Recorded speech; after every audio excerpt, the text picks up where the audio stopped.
And with mindfulness, sometimes even if you look carefully into an unpleasant experience, you can find pleasure there. Or you can find joy there. You can find moments where the intensity of that pain is gone for a moment, and then it comes back again. I used to run a pain center in a large medical center, and just teaching people meditations like this were so helpful to find that place in which suffering is just another experience, but not something that defines us. So, great power in this. And again, with an let this integrate.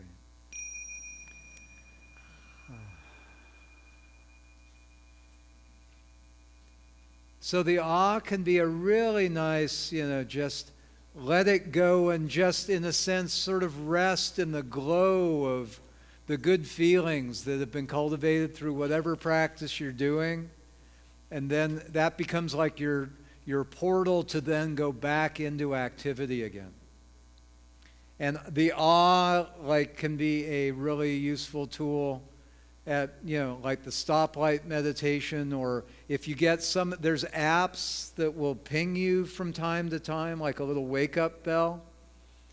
And Insight Timer is a good one, and there's many others that will just be a nice little mindfulness bell. Yeah. So you get a little app that will just throughout the day say, wake up, dear.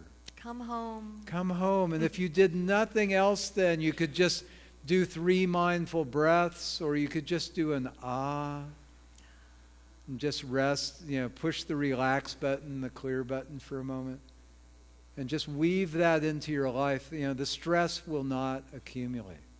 It's actually much more effective to have many moments, many pauses throughout the day to just release the tension. If you notice your shoulders are starting to raise up to your ears, or your tummy is getting tight, or you're squeezing the steering wheel if you're driving, just in many moments to check in and realize you have a choice. You can let that go. Is more effective than just letting it build up all day and then at the end of the day going for a run or doing whatever you do to release. That's good too, but it's more effective throughout the day. Frequently you come back and you don't let it build up, and you keep clearing and letting go. So one other short story that's really inspiring. It's an example that's still going on, a company that we're working with. We've been working with them for about 3 years, going into the 4th year. In England, a large medical center that serves over 1 million people in the Sussex area in England. And the CEO wanted to have people re-examine, look at their larger purpose. And she wanted to use mindfulness as a lens, as a tool, to be able to see more clearly what's really important, what is their true purpose, and really looking at even rebranding themselves. What are we really about here? And so she initially, we did some introductions to mindfulness, some longer periods of practice, and people were encouraged to practice every day, and we had created a room, kind of a breathing room, very beautiful space. Like the one over here, if you've ever been, this lovely, what do they call this room? Punto Blanco. Maybe, Hector, could you tell people about this room for just a moment, maybe during lunch if people wanted to quietly go in? Go over and see it. Great.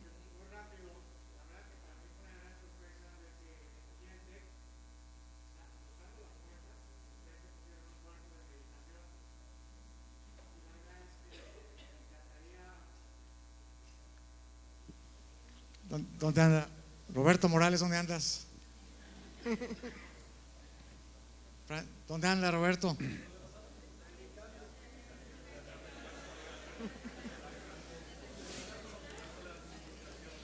Bueno, Francisco, ¿dónde está? A ver, Francisco, pásale para acá.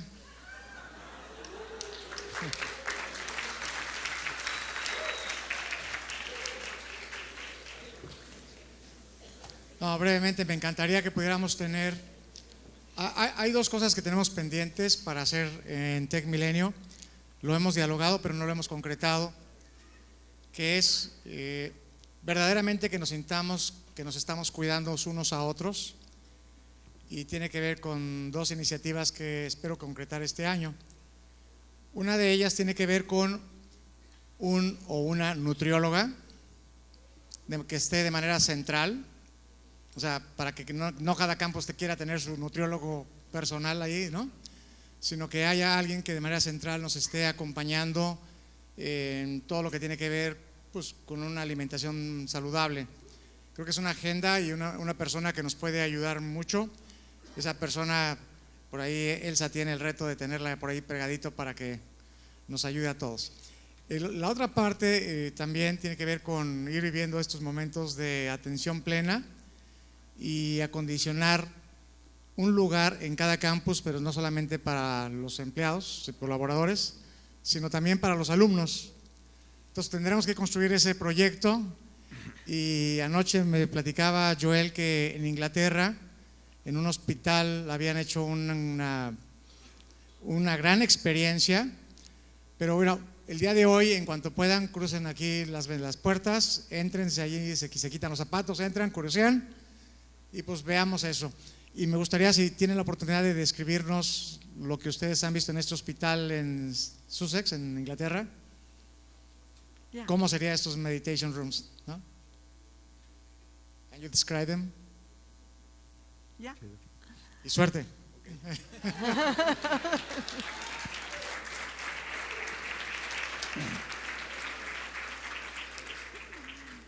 Beautiful. I look forward to visiting this room. In England, they created this room right in the central campus, very accessible space, and they made it very beautiful. The walls all have pictures of nature, so you completely floor to ceiling, like you're in the nature, in the mountains, in the meadows. Beautiful images. They put kind of a green, like grassy carpet and nice cushions that people can come and sit and meditate. And after we worked with people, then the different leaders and regular staff, anybody could offer to lead a meditation session or guide, or read something. Or people can come in on their own time, or there's actually 3 sessions every day that they kept on going on their own, where a group could come together and do a practice loving kindness, a mindful breathing, something like watching thoughts, or mindful movements, getting up and doing some exercise in a mindful way together. So just from within the organization, people volunteering to be there, to hold that space. I'll be there at 12 o'clock. I'll be there at 3 o'clock.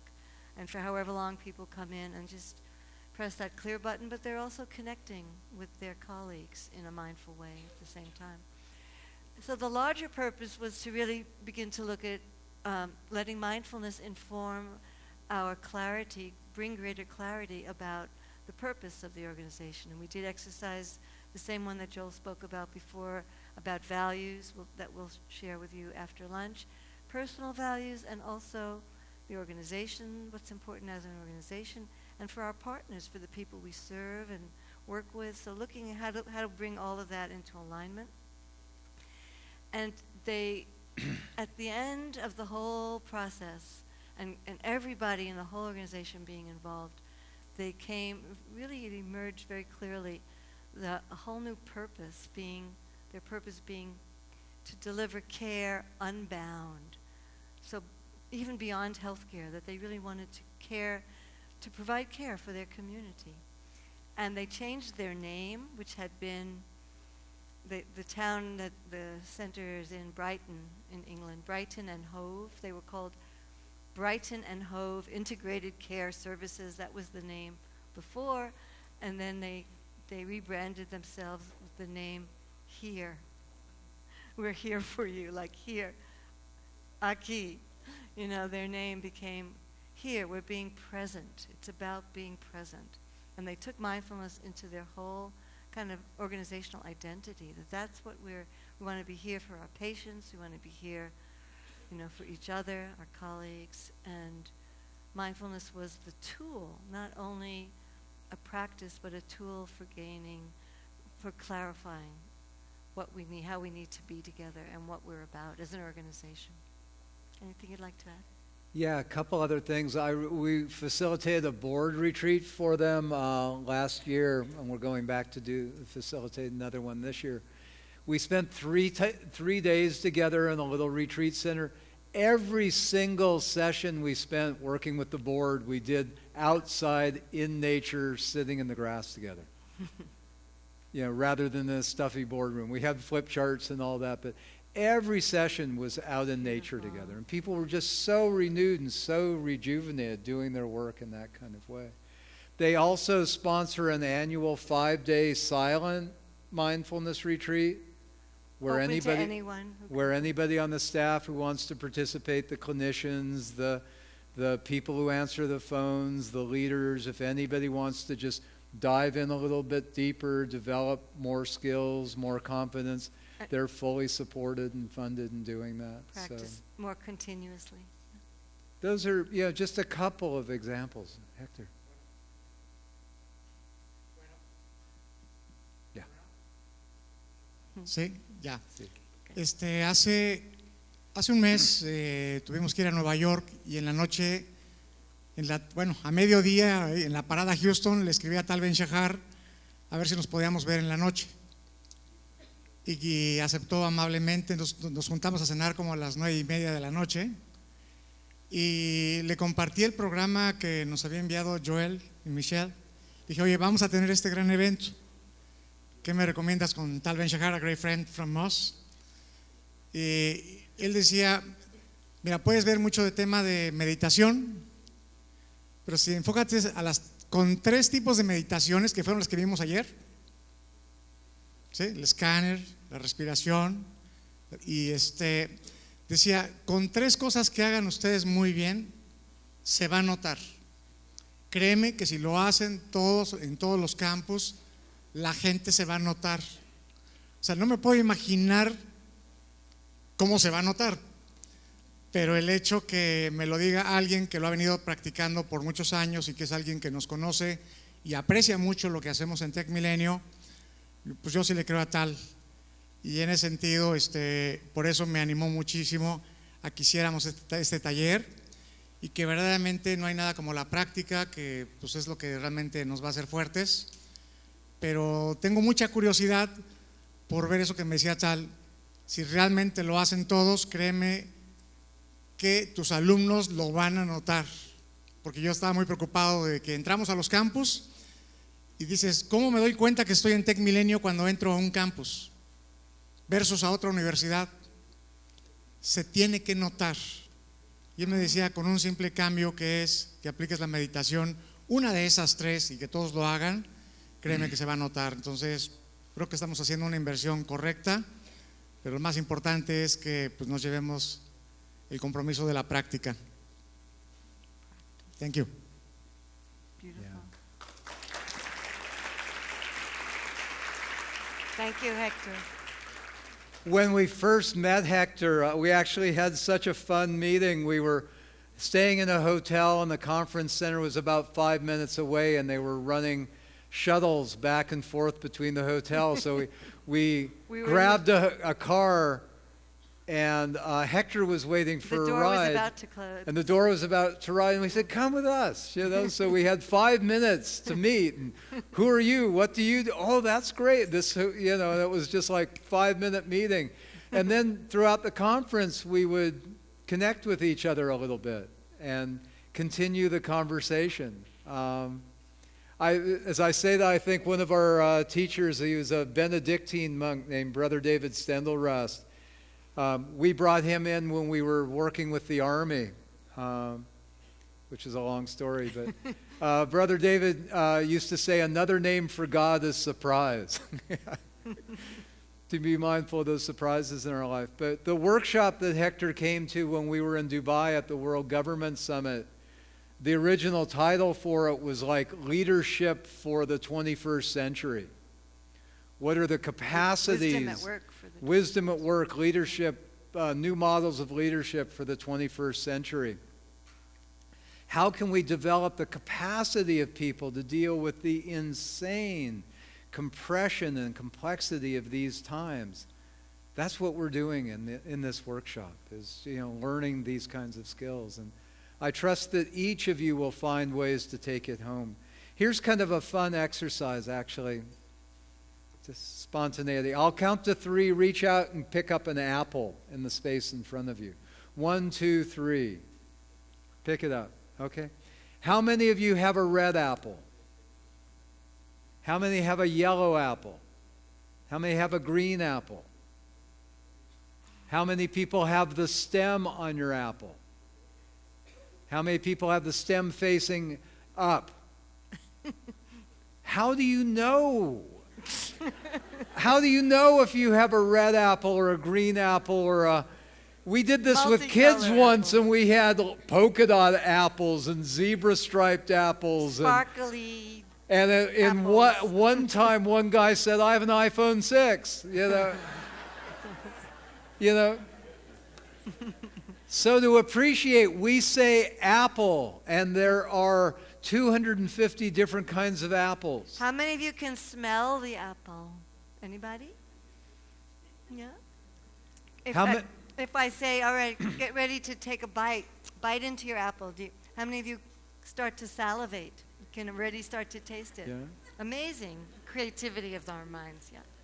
Yeah, so the mindfulness here is to begin to just be more curious about how you are a co-producer of the hallucination of your life.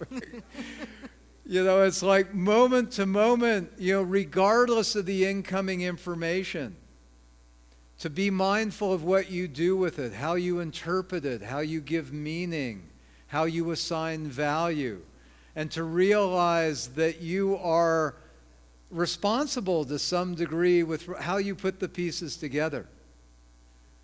This is a powerful exercise, and it's a kind of a nice one to take back to a group to begin to introduce mindfulness.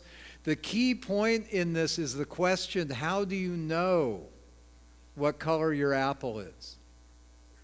How do you look into the mind and know what it's doing? How do you know if that thought is a memory or an anticipation or fantasy of the future?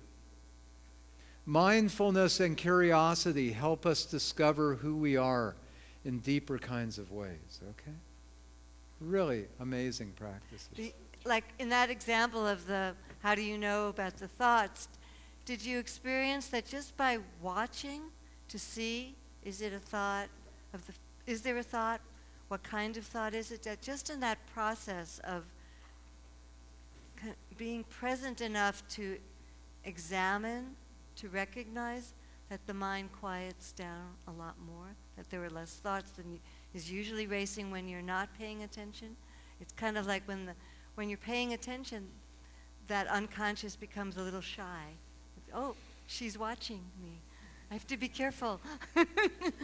So it's a strategy in itself just to even begin to be curious about the activities, what's going on in the mind starts to bring a certain coherence in itself to the activity of the nervous system. So I'm just looking for what comes next here. Yeah, here. How many of you have heard of D. Hawk? Interesting. D is like a philosopher king entrepreneur who started the Visa card industry. Like a $10 trillion industry. D basically said, look, if you wish to lead, invest 50% of your time and attention leading yourself, your own thoughts, your priorities, your energy management, all that. Invest 50% of your time and attention leading yourself. And then take the rest of that to help other people to do the same. To lead those who look to you for leadership, to lead those who lead you through your questions and your requests of them. And he basically says, lead yourself, lead your people, really understand these principles. This is really the heart and the core of leadership. It's so important. I'd like to just give you a broader view of what we're talking about in terms of the mindful verse for a moment, and then give you some guidelines to integrate this into your daily lives. So, okay, let's say here's the whole universe of mindfulness. And there are many, many different traditions and streams. Mindfulness as the main technique that we're aware of used to be a practice in the monasteries in Asia. And it wasn't really widely practiced by people in the community. They would come and they'd pray and they'd make offerings, but they wouldn't necessarily do any meditation. But then the Brits came into Burma and they deposed the king and his wives, who were the protectors of the teachings. And the people in the monasteries said, we have to protect these teachings, and the people in the community said, it's time. And these teachings of mindfulness practice went into the communities, and everybody in the communities, in the villages, in the organizations started doing these practices. Okay? That's the Buddhist stream of it. In the Christian stream of mindfulness, if you look into the kind of deep heart of Christianity, there's practices around practicing the presence of God, where you start to realize that it's not just you looking out through your eyes, but it's some deep, mysterious quality of being that is universal and shared, that is awake within you. And that through practicing in that way, you become more mindful of this presence, of this capacity. You find this in Islam. You find this in the indigenous traditions. This quality of really kind of a holy presence, a sacred presence, a quality of being that's available to all things and all beings. That's like the depths of the ocean beyond all the waves. That every tradition in their own way had a way of talking about this. Judaism, there's the word Shekhinah, which is the feminine quality of God, which is the indwelling presence of God, and it's regarded as feminine in that way. So what has happened over the years is that many people exploring mindfulness in different ways have studied in different traditions. They have done meditation retreats in Asia. They've gone into Christian monasteries. They've done ayahuasca ceremonies in Peru or whatever. They've found ways of waking up and tapping into this kind of universal presence. And then they came back and they got PhDs in the universities. And they went to leadership programs. And they wrote books on emotional intelligence or started mindfulness-based stress reduction. And you've got this whole range of more traditional contemplative approaches to mindfulness, and all of these therapies, mindfulness-based cognitive therapy, mindfulness-based stress reduction. There are dozens and dozens of these different expressions of mindfulness that have come into modern culture.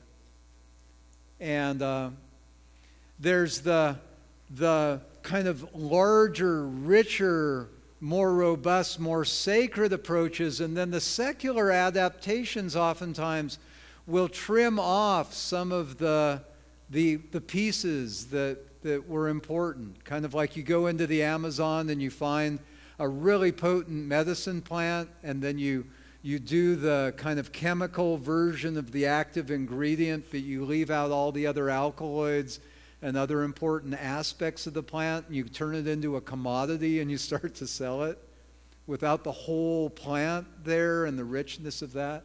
That's kind of happened with mindfulness, and all of these other parts that have been clipped off in the like mindfulness-based stress reduction and some of the other traditions.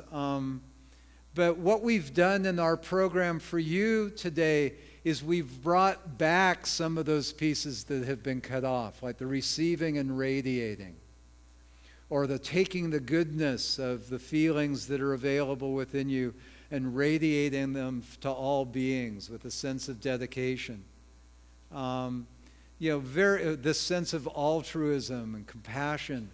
We can integrate these into our practice. We don't have to have mindfulness be sterile and just about attention. It can be warm and juicy and meaningful and rich. In fact, it's very interesting to note and important to be aware of that even the word mindfulness, it actually came from the West, even though a lot of the practices came from the East. The word mindfulness itself came through an Englishman, a translator who was an Anglican Christian, who was a translator of different Asian texts. And he was looking for a word. There's a teaching on mindfulness, but the word isn't mindfulness. It's in the original Pali language from Nepal, from the Pali language. It was a word called sati, S-A-T-I. That means like awareness. And his name, this researcher, translator, was T.W. Rhys Davids in the late 1800s, like 1880 something. And he was like, sati, how shall I translate that into English? And he remembered a prayer from the Anglican prayer book that said, always be mindful of the needs of others, to be always mindful of the needs of others. So how can you be mindful of the needs of others if you're not aware, if you're not listening, if you're not connected and paying attention? How would you know what somebody needs? So it had this compassionate, interpersonal quality from the beginning. And he said, oh, mindful. Yeah, that's the word I will use for sati. And then that got adopted and accepted and became part of the vocabulary and the lexicon. Everybody uses mindfulness, but they don't know that it actually came from with this sense of the quality of relationship being right at the foundation. It's not just about concentration or attention in itself, but it's for benefit in order to be helpful and to create a good quality of relationship in our communities, in our world. And part of what we're grateful for in our lives and work is we've been able to watch these techniques begin to come into the mainstream and see the adaptations, work in the laboratory, in business, in healthcare. So we can speak to this in a broader way than a lot of people that have just had one little tiny slice of it. So here's a bigger picture academically, just to understand what we're talking about. There's the mindfulness practices. And then there's all the other methods of meditation, the loving kindness meditations, the creative meditations like reach up and pick a star and apple, and you were using imagination. There are reflective meditations where you might think about an issue or a problem and focus your attention on that. And if your mind wanders to other things, you come back to thinking deeply about that issue as a meditation, as a contemplation.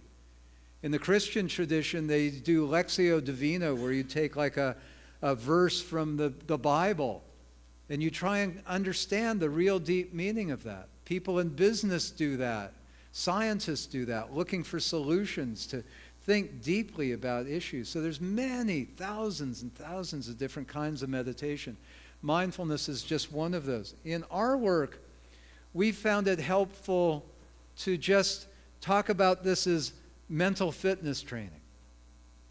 You know, that's kind of easily accessible to people. We also talked about contemplative science as a discipline. Many universities are starting programs in contemplative science, which is so exciting. We talked about that yesterday.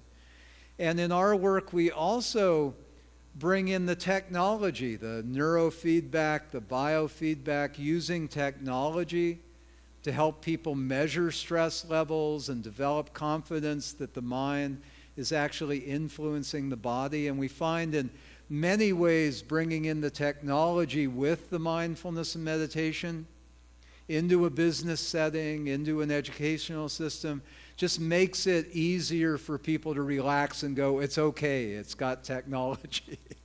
It's being measured. It's being measured in some kind of way. So this is one map of the territory. We'd just like to talk about how you can carry these techniques into your life now and keep the practice going. So what is the best practice? If there's thousands of techniques, if we've talked about, maybe a dozen different methods, like, anybody remember yesterday we said, after an encounter with somebody, when you're leaving, say a word that describes the feeling that you're left with? That's a technique. The tapping, past and future, the breathing, here, now, many different techniques. So what's the best technique for you? The best technique for you is a practice that you will do frequently throughout the day. It's a practice you'll do frequently throughout the day, something you look forward to. It's like coming home. Something you enjoy. Something you enjoy. That's the best practice. And ideally, it's a practice that gets you in touch with a felt sense of being an embodied being, like breathing or moving your hands. Just something that isn't some like astral projection to another universe, but that brings you really home to your embodiment. It can even be mindful jogging. I was speaking to someone this morning who went out for a jog and was really mindful, feeling her feet on the earth as she was, and her breathing and the whole movement of the body, and not jogging with your mind just being distracted elsewhere and worrying about things, but jogging really with full attention. That can be a mindfulness practice that you incorporate into your daily life. And, so there we can observe and reflect, come to moments of insight like, wow, that was such a great seminar. I'm so excited about this. And we bring it into our lives for a few days and it falls away, after a week or two, and we don't keep the momentum going. The most important thing is when you get to a point where you really generate a sense of intention or dedication, where you really make a commitment to yourself to keep it going. Okay? And I would challenge you, okay? Here's the Levey challenge, okay? How many of you are pretty addicted to your devices? Yeah? How many of you within 5 minutes of getting up every morning have your device in your hand and you're checking something, okay? So I would challenge you, before you play with your toys and you log on to your prosthetic brain, that you do some practice, you do some magic, okay? You do your homework exercise. You're awake that you're awake. You're embodied. You're mindful of the breathing, maybe gratitude. Clarify your intention for the day. Maybe reach out to the resources and receive and radiate. That you log on to your primary operating system first, and then you play with your toys. Okay? So make a commitment to yourself, at least once a day. But again, if you set your intention in the morning, then throughout the day, whenever you wake up and you come back to mindfulness again, maybe every time you hang up your phone, every time you end a meeting, you just take a few mindful breaths. And you don't just come back to mindfulness, but you remember what's important to you, what your intention was for the day. Whew. This is a treasure. It really is. Oh, okay, there's arrows there. I forgot to click the arrows. Okay. We want to have time for Amelia? Huh? Okay. Yeah. So for some guidelines for daily life, I don't have the English translation, so I'll do my best here. Help me, Michelle. Wake up that you're awake. Give gratitude. First thing in the morning, do your homework, okay?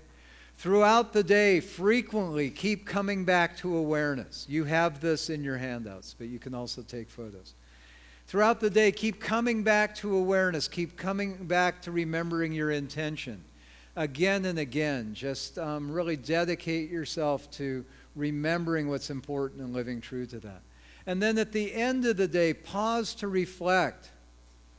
Pause to reflect. Maybe consider, where today was I inspired? We haven't done the Cinco Rios yet. We may do that later. There's 5 rivers. That's a meditation practice. Yeah. But we'll wait on that. Yeah. Yeah, this comes come from back the to that. Basque elders who say if you want to live in vitality and strength, swim in the 4 rivers every 4 or day and 5. be mindful of where you're inspired during the day. Be mindful of where you're challenged, where you're surprised, and where you're deeply touched and moved. If we pay attention to those 4 rivers and swim in those every day, we'll live with great vitality and strength. And then also, other strategies, practice frequently throughout the day. Help me with the translations here if we need. Stay connected with streams of media that inspire you, like music or videos or podcasts, friendships that inspire you and don't just stress you out. Really manage your consumption of information to give you inspiration. Look for friends and colleagues that you can build.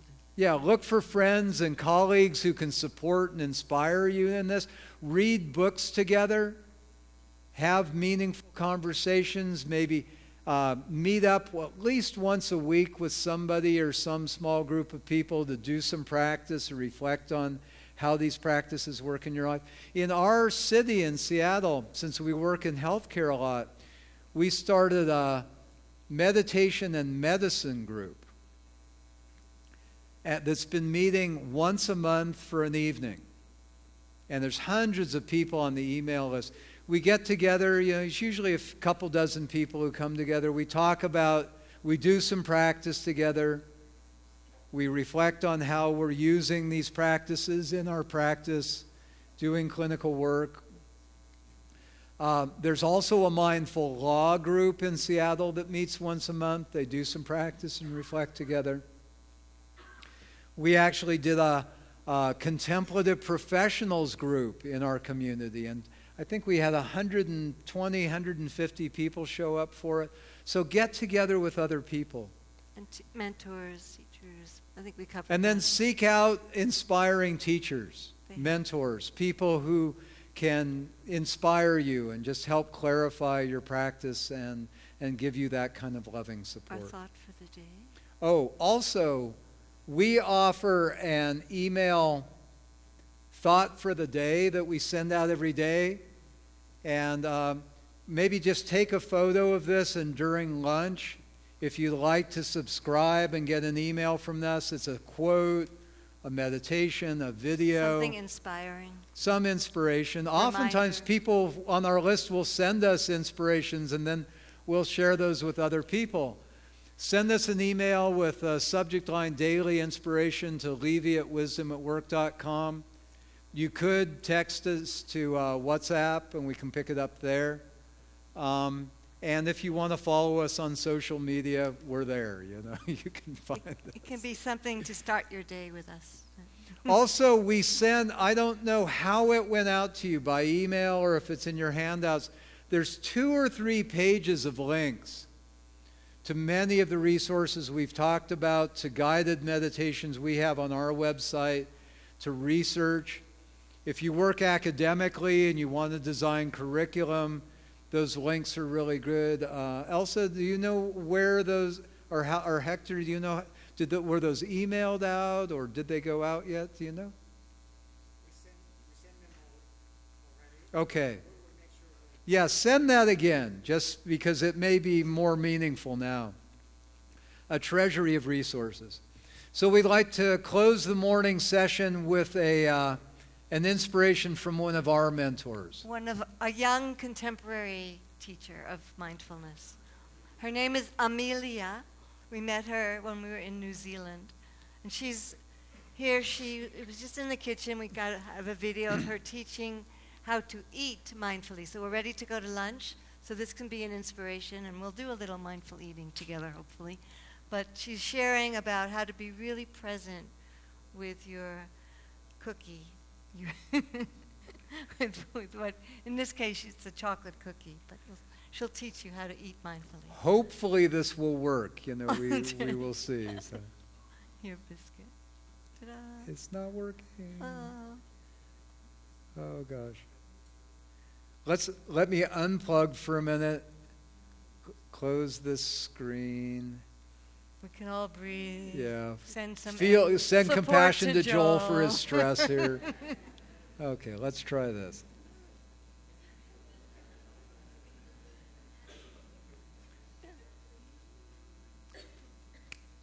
Damn, it's not working. Okay. Okay, Maybe during lunch. We'll maybe get the For dessert. audio on this. Yeah, let's try it like this. I'll just hold it up next to me here.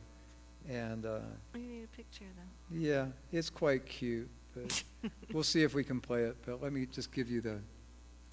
Okay. This biscuit, I'm going to show you how to microwave. Okay, she's really cute. So I'll turn around like this. This is me eating this biscuit. I'm going to show you how to microwave. So first, you Hold it up look higher. and feel. It feels a little slippery and chocolatey, melty. Yeah, and cold. And then you smell, and it smells minty chocolate strong.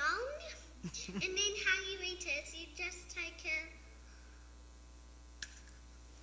a little soft bite and taste as you go, so don't chew fast, Don't chew fast, chew slow. chew slow. Yeah. And you can see it's got mint inside, that's why I said minty. Minty. So you just keep eating and mindfully until you want to stop. I'm doing mindful, but it's good to keep going, like I said about Brooklyn. Bye! Right on.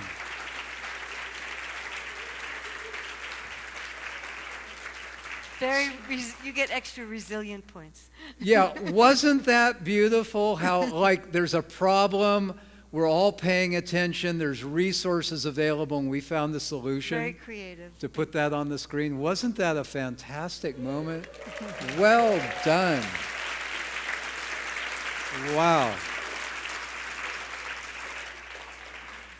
Viva la mindful organization. Okay?